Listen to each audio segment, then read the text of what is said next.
ನಮಸ್ಕಾರ, ವನಶ್ರೀ ಚಾನಲ್ಗೆ ಸ್ವಾಗತ. ಹೊಸ ವೀಡಿಯೋಸ್ಗಾಗಿ ಪಕ್ಕದಲ್ಲಿರುವ ಬೆಲ್ಲೈಕನ್ ಮೇಲೆ ಕ್ಲಿಕ್ ಮಾಡಿ ಆಲ್ ಆಪ್ಷನನ್ನು ಸೆಲೆಕ್ಟ್ ಮಾಡ್ಕೊಳ್ಳಿ.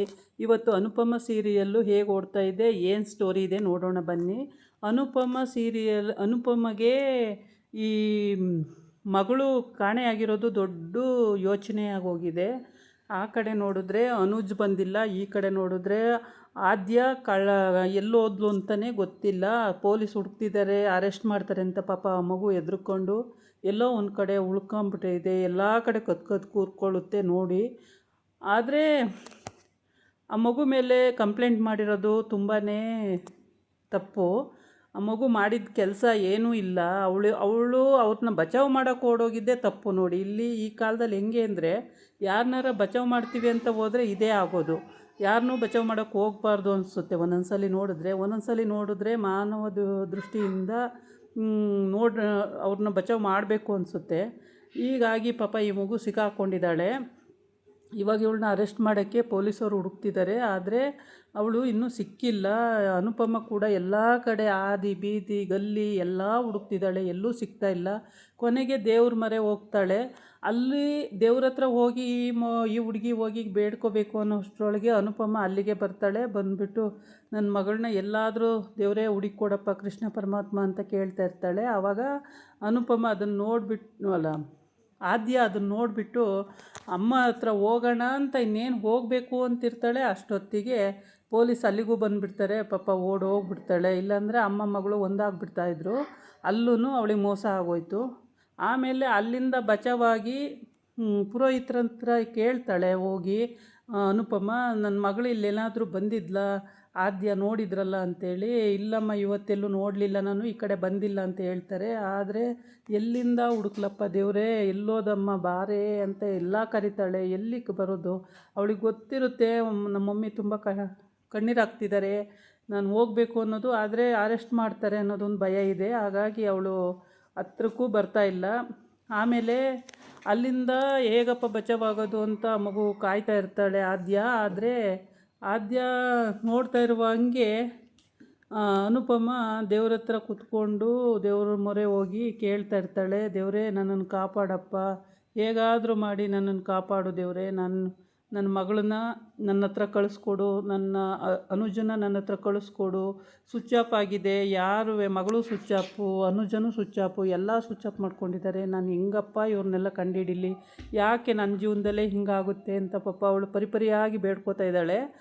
ಆದರೆ ಇಷ್ಟೆಲ್ಲ ಬೇಡ್ಕೋತಾ ಇರುವಾಗಲೇ ಆದ್ಯ ಏನು ಮಾಡ್ತಾಳೆ ಅಂದರೆ, ಅವರಿಂದ ಬಚಾವಾಗಿಬಿಡ್ತಾಳೆ. ಪೊಲೀಸ್ ಹುಡುಕೊ ತಕ್ಷಣ ಅವರಿಂದ ಬಚಾವಾಗಿಬಿಡ್ತಾಳೆ. ಪೊಲೀಸ್ ಬಂದು ಲೇಡಿ ಪೊಲೀಸು ಅನುಪಮನ ಕೇಳ್ತಾಳೆ, ಸಿಕ್ಕಿದ್ಲ ಮಗಳು ಅಂತೇಳಿ. ಇಲ್ಲ, ಇನ್ನೂ ಸಿಕ್ಕಿಲ್ಲ ಅಂತ ಹೇಳ್ತಾಳೆ. ಆಮೇಲೆ ಅವರು ಒಂದು ಕಡೆ ಹುಡುಕ್ತೀವಿ ಅಂತ ಹೋಗ್ತಾರೆ. ಆವಾಗ ಇವಳು ಆದ್ಯ ಏನು ಮಾಡ್ತಾಳೆ, ಒಂದು ಕಡೆ ಅವ್ರಿಗೆ ಗೊತ್ತಿಲ್ಲದಂಗೆ ಬಚಾವಾಗಿ ಒಂದು ಕಡೆ ಹೋಗ್ತಾಳೆ. ಬಸ್ ಸ್ಟ್ಯಾಂಡ್ ಕಡೆ ಹೊರಟೋಗ್ಬಿಡ್ತಾಳೆ. ಎಲ್ಲಾದರೂ ಸರಿ ದೂರ ಹೋಗ್ಬಿಡೋಣ ಅನ್ನೋ ಒಂದು ತೀರ್ಮಾನಕ್ಕೆ ಬಂದು. ಪಪ್ಪ ಕೂಡ ಫೋನ್ ಎತ್ತೇ ಇಲ್ಲ, ಏನು ಮಾಡೋದು, ಎಲ್ಲಿ ಹೋಗಲಿ ನಾನು ಅಂತೇಳಿ ತುಂಬಾ ಯೋಚನೆ ಮಾಡ್ತಿರ್ತಾಳೆ. ಪಪ್ಪ ಫೋನ್ ಎತ್ತಿದರೆ ಆ ಪಪ್ಪಗಾರ ಹೇಳ್ಬೋದಿತ್ತು, ನನಗೆ ಅಪ್ಪ ಇಲ್ಲ, ಅಮ್ಮ ಇಲ್ಲ, ಯಾರಿಲ್ಲ, ನಾನು ಇಂಥ ಸ್ಥಿತಿಲಿರುವಾಗ ನನಗೆ ಯಾರಪ್ಪ ಕಾಪಾಡೋದು, ಕೃಷ್ಣ ನೀನೇ ಕಾಪಾಡಪ್ಪ ಅಂತ ದೇವ್ರನ್ನ ಕೇಳ್ಕೊತಾಳೆ.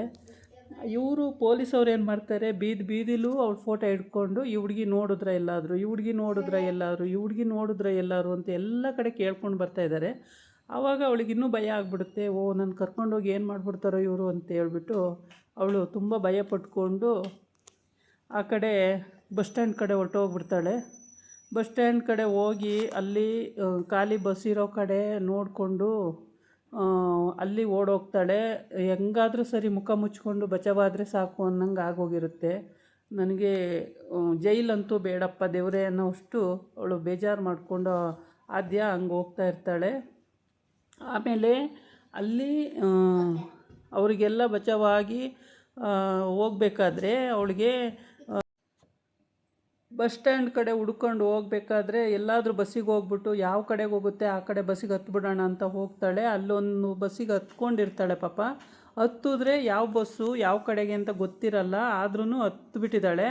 ಅಲ್ಲಿ ಸ್ವಲ್ಪ ದೂರ ಹೋದ್ಮೇಲೆ ಕಂಡಕ್ಟ್ರು ಟಿಕೆಟ್ ಅಂತ ಬರ್ತಾನೆ. ಆವಾಗ ಅವಳು ಅಲ್ಲಿಗೆ ಒಂದು 4-5 ಕಿಲೋಮೀಟ್ರ್ ಹೋಗಿಬಿಟ್ಟಿದ್ದಾಳೆ. ಟಿಕೆಟ್ ಅಂತ ಬಂದಾಗ ದುಡ್ಡು ಕೇಳ್ತಾನೆ, ದುಡ್ಡಿಲ್ಲ ಇವಳ ಹತ್ರ. ಪಾಪ ಆಮೇಲೆ ಅಣ್ಣ ನನ್ನನ್ನು ಕರ್ಕೊಂಡೋಗಿ ಇದು ಎಲ್ಲಿಗೆ ಹೋಗುತ್ತೆ ಅಂತ ಕೇಳ್ತಾಳೆ. ಇದು ತಮಿಳ್ನಾಡಿಗೆ ಹೋಗುತ್ತೆ ಅಂದರೆ ನಾನಿಗೂ ಅಲ್ಲಿಗೆ ಕರ್ಕೊಂಡೋಗಿ ಬಿಡಿ ಅಂತಾಳೆ. ಆವಾಗ ಅವನು ಟಿಕೆಟಿಗೆ ದುಡ್ಡು ಇಲ್ದಿರೋ ಪರವಾಗಿಲ್ಲ, ನಿನ್ನ ಕರ್ಕೊಂಡೋಗಿ ಬಿಡಕ್ಕೆ ಬರ್ತೀನ, ಬೀಳಿ ಕೆಳಗಡೆ ಅಂತೇಳಿ ಅಲ್ಲಿಂದನೇ ಇಳಿಸ್ಬಿಡ್ತಾನೆ. ಇಳಿಸ್ದಾಗ ಬೈಕೊಂಡು ಇಳಿದು ಬಿಡ್ತಾಳೆ, ಇನ್ನೇನು ಮಾಡೋಕ್ಕಾಗಲ್ಲ ಅಂತ. ಈ ಕಡೆ ಬಂದು ಅನುಪಮ ದೇವ್ರ ಹತ್ರ ಕೂತ್ಕೊಂಡು ದೇವ್ರು ಬೇಡ್ತಾ ಇರ್ತಾಳೆ, ನನ್ನ ಅನುಜು ಮತ್ತು ನನ್ನ ಆದ್ಯನ ನನ್ನ ಹತ್ರ ಕಳಿಸ್ಕೊಡು ದೇವರೇ ಅಂತ ಹೇಳಿದಾಗ ನವಿಲ್ಗರಿ ಅವಳ ಮುಖದ ಮೇಲೆ ಬೀಳುತ್ತೆ. ಬಿದ್ದಾಗ ಅವಳು ನವಿಲ್ಗರಿ ಬಿದ್ದಾಗ ಶುಭ ಶಕುನ ಅಂದ್ಕೊಂಡು ಇಬ್ಬರಿಗೂ ಏನೂ ಪ್ರಾಣಾಪಾಯ ಇಲ್ಲ, ಚೆನ್ನಾಗಿದ್ದಾರೆ, ಒಟ್ಟಿಗೆ ಯಾವತ್ತಿದ್ರೂ ನನ್ನ ಹತ್ರ ಸಿಗ್ತಾರೆ ಅನ್ನೋದು ಒಂದು ನಂಬಿಕೆ ಮೇಲೆ ಅವಳು ಖುಷಿಯಾಗಿ ಇರ್ತಾಳೆ ಕೈ ಮುಕ್ಕೊಂಡು. ಈ ಕಡೆ ಬಂದು ಆದ್ಯನ 4-5 ಬೈಕವರು ಅಡ್ಡ ಹಾಕ್ಕೊಳ್ತಾರೆ. ಅಡ್ಡ ಹಾಕ್ಕೊಂಡು ಏನು ಮಾಡಬೇಕು ಅಂತ ಗೊತ್ತಿರಲ್ಲ, ಯಾರು ಅಂತಲೂ ಗೊತ್ತಿರಲ್ಲ, ಭಯ ಪಟ್ಕೊಂಡು ಪಪ್ಪ ನನ್ನನ್ನು ಸೇವ್ ಮೀ ಅಂತಲೇ ಇರ್ತಾಳೆ. ಆವಾಗ ಅಲ್ಲೊಂದು ಹುಡುಗ ಇರ್ತಾನೆ, ಆ ಹುಡುಗ ಯಾರು ಅಂತ ಗೊತ್ತಿಲ್ಲ. ನವಿಲ್ಗರಿ ಬಂದು ಅವಳ ಮುಖದ ಮೇಲೆ ಬೀಳುತ್ತೆ. ಆವಾಗ ಆ ನವಿಲ್ಗರಿ ತಗೊಂತಾಳೆ, ಕೃಷ್ಣ ನನ್ನನ್ನು ಸೇವ್ ಮಾಡಿದೆ ನೀನು ಅಂತೇಳ್ಬಿಟ್ಟು ಕೈ ಮುಗಿತಾ ಇರ್ತಾಳೆ. ಆಮೇಲೆ ಆ ಹುಡುಗ ಯಾರು ಅಂತ ಗೊತ್ತಿಲ್ಲ, ಕತ್ಲಲ್ಲಿ ನಿಂತಿರ್ತಾನೆ. ಹುಡುಗ ಯಾರು ಅಂತಲೂ ನಮಗೂ ಕೂಡ ಗೊತ್ತಾಗಲ್ಲ, ಹುಡುಗನ ಬಗ್ಗೆನೂ ಗೊತ್ತಿಲ್ಲ, ಯಾರು ಎತ್ತ ಅನ್ನೋದು ಗೊತ್ತಿಲ್ಲ.